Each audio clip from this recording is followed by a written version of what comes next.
Hi, Dr. Debbie. So I was talking with someone on their podcast yesterday about my favorite topic, betrayal and taking betrayal and turning it into transformation. And I gave her an analogy and it was helpful for her. And I want to share it with you because I have a feeling it's going to be helpful for you too. And here's what happens when we've been betrayed, when there's been this shattering of trust, we're heartbroken, where we feel broken, we're never broken, bent, we feel broken. We're just so blindsided, so shocked, and we can't even imagine life ever being the same. The truth is, it will never be the same, but it can be so much better. But at the time, it may be the biggest thing just to even get out of bed and start your day. And what happens is once we move through the shock and then we move towards the healing, I talk about the 5 stages from betrayal to breakthrough. So that's kind of moving out of stage 2 into stage 3. But be very careful because stage 3 is the one where everybody gets stuck in if they're not careful. And that's where we're surviving, but that's about it. And that's when we start having stress related symptoms, illnesses, conditions, disease. Our mindset is doing all kinds of crazy things. We're attracting people and circumstances and relationships towards us, confirming this is as good as it's going to get. And here's also where we start using food, drugs, alcohol, work, TV, keeping busy, reckless behavior, anything to numb, avoid, and distract ourselves from what's painful to feel or face. And what happens is once we start doing all of that, we get into this habit and we can do it for a day, a week, a month, a year, 10 years, 20 years, and longer. And this is why stage 3 is the most common place to get stuck. Anyway, when it's time to get out of stage 3, what happens is, and transformation doesn't even begin until stage 4. But one of the things we need to be willing to do is get a little messy and uncomfortable. True transformation requires discomfort. And a lot of us don't want to be uncomfortable. And that's exactly why we're using the food, the drugs, the alcohol, things like that. So here's this analogy, and metaphor, analogy, I always mess those up. Hope this helps you. So imagine you have a messy room in your house. Let's take a garage. And you think that garage isn't vying for your attention. Oh, but it is. So what happens is you do all you can to avoid it because you don't like the feeling when you go in. So you avoid it, as often as you can, as much as you can. And if you have to go in, you grab something and you leave. And then think about what happens. There's that one day where you're like, you know what? I'm going in. And you grab your garbage bags and you roll up your sleeves and you are not playing around. You mean it. And think about now what happens. You start the process. It actually starts looking worse, right? In the beginning, it starts looking worse because think about this. You're making all these piles. You're like, I'm going to donate that. I'm going to toss that. I'm going to fix that. And then you do, and you put in the car everything you're going to get fixed, everything you're going to donate. You get rid of in the garbage. You put away the things you're going to get rid of, and you get your fancy boxes or shelving or whatever you do, and you put back what's left. Think about what happens now. You are standing there with pride. You're like, look at me. And you almost want to call your friends over and say, you got to come over and look at this. Come look at my garage. You are so proud.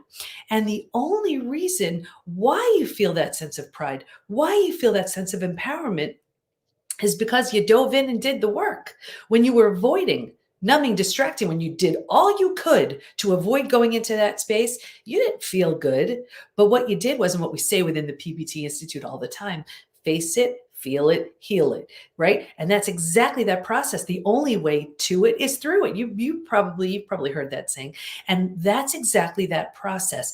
But it is messy and it is uncomfortable. And that's why a lot of people don't do it. Take the typical example. We always hear about the butterfly, right? Typical example of transformation. The caterpillar doesn't just stick a pair of wings on and become a butterfly, right? The caterpillar on just some random day is just done being a caterpillar. It's just done. Now think of the symbolism here.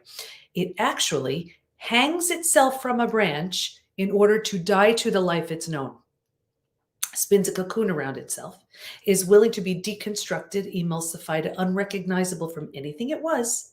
And only because it went through that process does it get to be the butterfly, one of the most beautiful creatures on our planet. The caterpillar could never become the butterfly if it wasn't willing to go through that process. We can't become the highest and best versions of us especially after betrayal, because that's my wheelhouse. That's what I know for sure, unless and until we're willing to go through that. Now, here's the thing: when you are right in the middle of your experience, and if someone were to tell you, oh, this is going to be the greatest thing that ever happened, and you're going to be so glad you did it. Not the time to say that with someone. They absolutely don't want to hear it. But here's what I know in coaching for 30 years. I have seen people now, later, once they've gone through the messy part, they are grateful they lost their job because now they're doing the work they love. They are grateful they went through that messy divorce because now they're with their soulmate. They are grateful they got that disease because now they have a love and appreciation for life they never would have had. Now, before some of you get angry with me and say, well, there are just some things that absolutely there's nothing to be grateful for. There's nothing to feel good about. There's nothing, and I get that. And there are some traumas in life. And this is not to say which traumas are better, which ones are worse. They all stink. I get that. What I'm saying is sometimes the only resolution at the end of your trauma is peace. And if you can even get to that place of peace, that's a gift. So please, the most important part of sharing this is in working with thousands of people when it comes to healing from betrayal and going through it myself. I know the pain of feeling so stuck and feeling so like there's just no hope out of this mess here, feeling like, well, if I can't trust the person I trusted the most, and I don't even trust myself now, how in the world can I trust anyone or anything? So everything comes into question. And that's the nature of betrayal and what makes it such a different type of trauma to move through. Because, for example, let's say you lose someone you love. You don't necessarily lose trust in everyone and everything. You may not necessarily feel rejected, right? Trust isn't shattered. I mean, these are things specific to betrayal.